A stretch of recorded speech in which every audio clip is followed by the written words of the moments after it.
Muitos jogadores queriam e ansiavam por uma oportunidade como a do jogo de ontem entre Fluminense e União Espanhola. Jogadores que às vezes acabaram de subir da base e ainda não tinham tido chance de jogar, jogadores que estavam mal na temporada e tinham uma chance de se reerguer, ou até mesmo jogadores que estavam em ascensão e desejavam um lugarzinho melhor.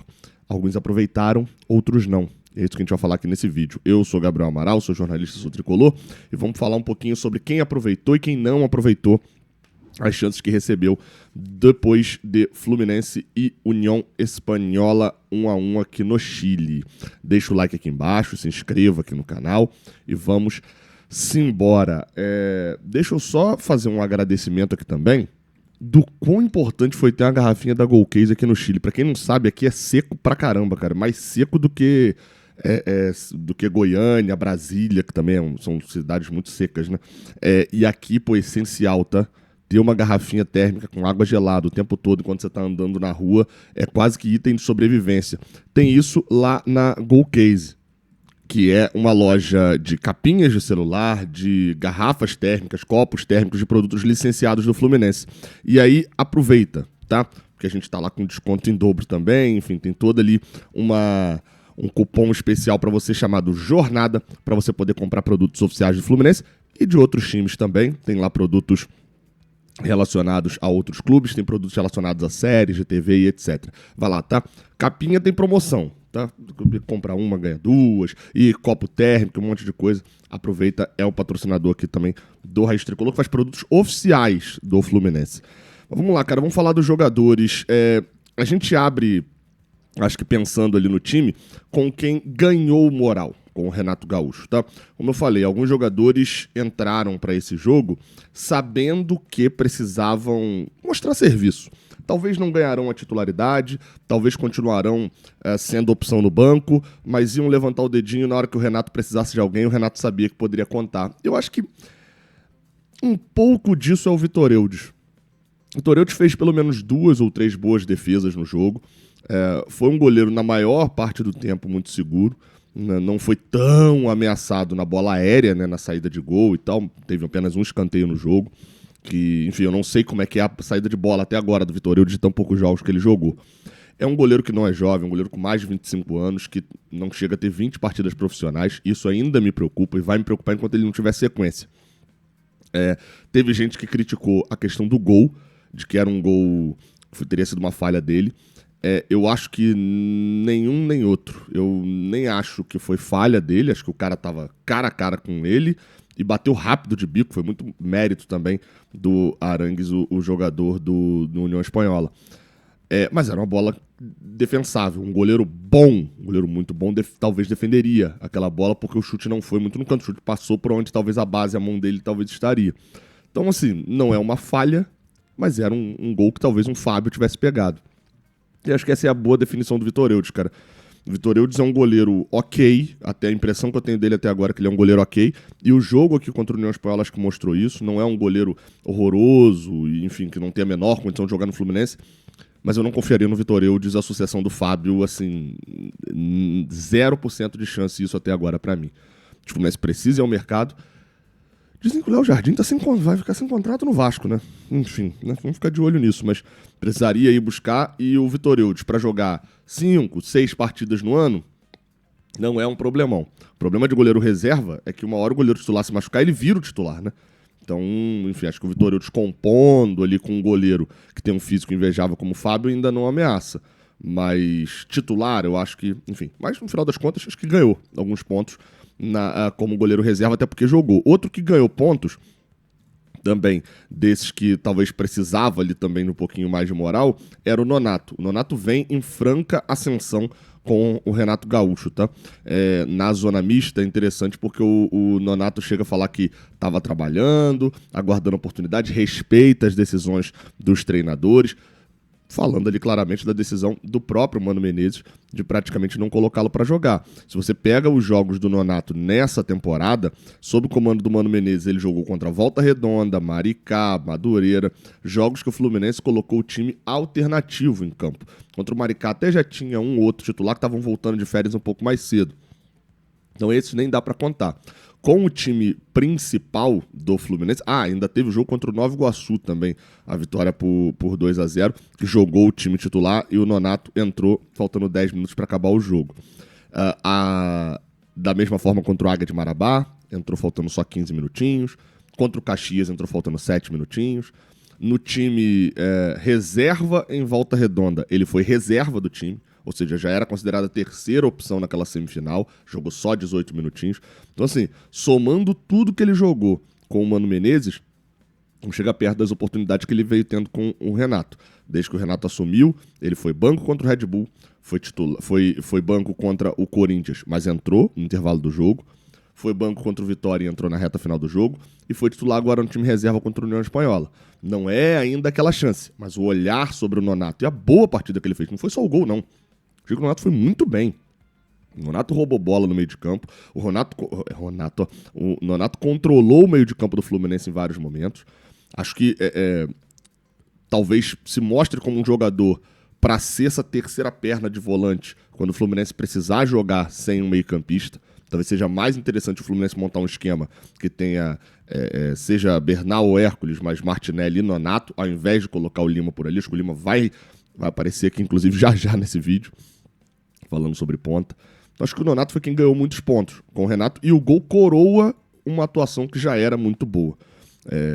Não acho que seja ainda para ser titular, acho que ele se credencia, mas acho que Bernal e Hércules estão um pouquinho à frente na fila por uma questão de hierarquia, mas não por uma questão de futebol e de momento.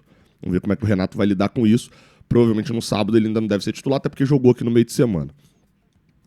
Outro que ganhou pontos, aí alguns ganharam poucos pontos, mas que só para poder pontuar, né? Para mim, os dois laterais, cara, o Júlio Fidelis e o Wagner, estreando no profissional, fora de casa, num gramado sintético, que até no final do jogo eu pude descer ali no campo, olhei, assim, é de plástico total, bem longe do que é até o Allianz Parque, que é muito feio, o gramado não é dos mais normais, muito bom, lisinho e tal, show, mas o kick da bola é diferente, a gente sabe. Esses moleques entraram e deram conta, cara. O Júlio Fidelis jogou uma partida nota 6, como se fosse um adulto jogando. E não é, ele é muito novo. Da mesma coisa o Wagner também. Teve ali uma questão de dobra em cima dele, teve uma falha específica na marcação numa chance, porque o Montes e o Uribe estavam dobrando em cima dele e tinha dificuldade ali da cobertura, se ele saía para pegar o Alexandre Mendes indicou várias coisas ali para ele também de instrução, e aos poucos vai ganhando, saiu por cansaço. O Júlio Fidelis nem isso, jogou os 90 minutos. Acho que assim, considerando que a gente tem, nesse momento, 2 laterais direitos e 2 laterais esquerdos, que a gente sabe que não são sumidades esportivas do Brasil, né? Mas também, nesse momento, dá para dizer que os 4 estão de boa, né? Até o René também está bem de boa com a torcida. Acho que é ótimo a gente saber que a gente tem como terceira opção para os 2 lados, e no caso a lateral esquerda já teve o Léo Jansen também, então são 4 opções, 3 moleques da base. Acho que isso é essencial, e esse jogo não é porque eles são gênios da posição, mas também o fato de não terem ido mal ajuda bastante até eles voltarem agora de repente para Xerém e saberem que quando tiverem oportunidade já foram testados, tirou a casca da estreia. Agora falando de quem foi mal, cara, são muitos jogadores que perderam pontos para mim nesse jogo, tá? O mais óbvio de todos é o Thiago Santos. O Thiago Santos termina o ano passado como zagueiro titular ao lado do Thiago Silva. Ele era o zagueiro titular, desbancou o Ignacio, que passou o ano todo praticamente lesionado. No ano passado ele jogou 41 jogos pelo Fluminense. Terminou o ano com status de zaga titular. Começou o ano e assim que o Mano Menezes teve a oportunidade de escalar o Ignacio, escalou. E foi quando? Quando o Thiago Santos falhou em 2 clássicos seguidos. Ele estreou contra a Portuguesa, fez um pênalti ridículo contra o Botafogo e falhou um passe totalmente errado para o Fuentes no jogo contra o Vasco. Foi para o banco e desde que foi para o banco, é interessante, tá? O Thiago Santos, desde que foi para o banco, naquele jogo contra o Vasco, ele perde a posição contra o Flamengo, já já mudou a zaga. O Mano Menezes já passa a ter tranquilamente o Ignacio e o Thiago Silva e passa a utilizar os 2, depois acaba utilizando também o Freitas. Ele só jogou 18 minutos contra o Volta Redonda, na mesma pegada do Nonato. Era o time reserva e ele entrou do time reserva. Então ele já estava abaixo da 4ª opção. Com o Mano Menezes foi só isso que ele jogou. Ou seja, praticamente não jogou mais. Ele volta com o Renato Gaúcho por conta, principalmente, da lesão do Thiago Silva. Renato Gaúcho poupa todo mundo contra o San José. Ele joga ao lado do Ignacio, a zaga titular era Thiago Silva e Freitas, que estavam poupados, e o Manuel é quem fica no banco. Aí ele entra nos 3 outros jogos com o Renato Gaúcho, jogando 1 minutinho na reta final. Tem a falha contra o Vitória e agora contra o União Espanhola, ele é titular do time reserva, mas já ao lado do Manuel, ou seja, até o Ignacio já passou ele também, por conta da lesão do Thiago Silva. E ele vai muito mal, ele entrega o gol. Então, assim, ele sabe que errou, ele deu uma entrevista muito boa ali no final, tendo consciência de que sabe que ele atrapalhou o jogo de todo mundo, e ele tem essa consciência. Dito isso, ele também tem a consciência de que perdeu muitos pontos. Não sei se o Renato Gaúcho vai continuar dando murro em ponta de faca. Colocou ele nesses 5 jogos que esteve até aqui, só não colocou no jogo contra o Red Bull Bragantino, que era a estreia do Renato. Vamos ver como é que vai ser, cara, porque a partida do Manuel foi bem ok, assim. O Manuel não ganhou pontos, mas também não perdeu e foi bem ok.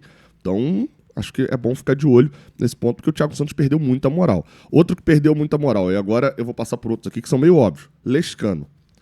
O Rubem Lescano, até agora, não mostrou nada no Fluminense. Ah, Gabriel, mas ele tá aqui há muito pouco tempo. Sim, concordamos. Nessa parte, concordamos. 100%. Esse foi só o 4º jogo dele pela equipe do Fluminense. Aliás, o 5º, perdão. Ele jogou contra o Fortaleza 20 minutos, Once Caldas 24 minutos, São José 26 minutos e jogou 1 minutinho contra o Corinthians, só que não foi muito pouco, e foi titular nesse jogo contra o União Espanhola. Foi o primeiro jogo como titular dele, e o Lescano até agora não tem um highlight, não tem um melhor momento, não tem uma finalização boa, não tem um passe. E a partida dele contra o União Espanhola foi trágica, de uma maneira que eu acho que nem o maior hater do Lima diria que o Lima jogaria assim no jogo contra o União Espanhola. Lescano é uma merda, devolve, cancela a contratação? Não, aqui a gente não tem análise precipitada dessa maneira. O moleque é novo, veio de um campeonato muito frágil, que é o Campeonato Paraguaio, e vamos dar tempo. O problema é o que eu falei, o início, o start, não vamos condenar a corrida inteira do piloto Rubem Lescano, mas a largada foi de alguém que chegou com uma expectativa alta e saiu ali, meu amigo, largou em 8º, o motor engasgou e ele caiu para último. Hoje ele é, eu diria que é a 4ª opção para a posição dele. Porque na posição dele o titular é o Ganso, o reserva é o Lima. Aí depois eu acho que a 3ª opção é colocar o Donato por ali para poder mudar um pouquinho o esquema. E depois vem o Lescano. Vai ter mais chances? Vai. O Renato vai rodar. Provavelmente vai ter chance na parte também. Mas hoje o fato é que contra o União Espanhola ele perdeu pontos com o Renato Gaúcho. Agora, outro que também perdeu pontos para mim foi o Keno, tá? O Keno tinha total possibilidade de ascensão à equipe titular. O Canóbio não tá bem. A rivalidade dele é com o Serna, que não consegue deslanchar. Aí o Keno, que chegou a ser titular, chegou a ter moral com o Mano Menezes, mas ficou ali muito naquela de titular, aí quando entra no segundo tempo... E aí, há um tempo atrás, eu cheguei a analisar algumas partidas aqui do Keno, falando, por exemplo, dos jogos que ele entrou bem. Que ele entra muito bem contra... Creio que o Santos. Acho que o Red Bull Bragantino. O Red Bull Bragantino ele entra bem pra caramba, joga como titular contra a equipe do São José, e eu falo, olha, gente, é totalmente diferente você pegar uma equipe praticamente amadora da Bolívia e pegar um adversário cansado entrando no segundo tempo do que quando você é titular. Quando você é titular, você é cobrado de uma maneira diferente, porque você pega o lateral do cara descansado. Pega o lateral do cara numa estrutura melhor, e não já com ele desesperado tentando atacar porque tá vencendo o jogo, perdendo o jogo, etc. E o Keno, na sua segunda oportunidade como titular, entre os reservas, efetivou que é reserva. Perdeu muito, jogou muito mal. Não conseguiu ser liderança técnica em momento nenhum. Muita reclamação do time dentro de campo, um gritando com o outro. E eu acho que aí a gente passa para o Everaldo, que também perdeu muito ponto. Muita reclamação, muito grito, porque ninguém admitia errar. Porque assim, quando é erro, quando é um time entrosado, o lateral domina, ele sabe, o Samuel Xavier sabe que o Arias domina pela ponta direita, ele sabe que o Samuel Xavier se aproxima para tabelar com ele. E aí, se o Samuel Xavier devolve a bola pelo alto, ao invés de pelo baixo, que era o combinado, a culpa é do Samuel, o Samuel já sabe, ponto. Num time desentrosado, ninguém sabe direito como o outro joga. Então, se o Everaldo pede a bola na parede e o Keno dá a bola em profundidade, o Keno reclama que o Everaldo não foi na profundidade, o Everaldo reclama que o Keno não deu na parede. Os dois ficam reclamando. E o time de ontem estava completamente desorganizado dessa maneira. Isso prejudica a atuação dos jogadores também. Mas foi interessante ver que ninguém dava o braço a torcer. E alguns jogadores não podem ter isso. O Keno e o Everaldo não podem ter isso. Não podem demorar mais do que 20 minutos para se acertar. e não se acertaram em 60 minutos, por praticamente o tempo que eles ficaram em campo. O Keno saiu em 70 minutos. Em momento nenhum. O ataque do Fluminense e o Everaldo só não perde muita posição porque já é o segundo. Não tem outro centroavante para disputar com ele. Mas acho que o cenário também foi de um Everaldo muito perdido.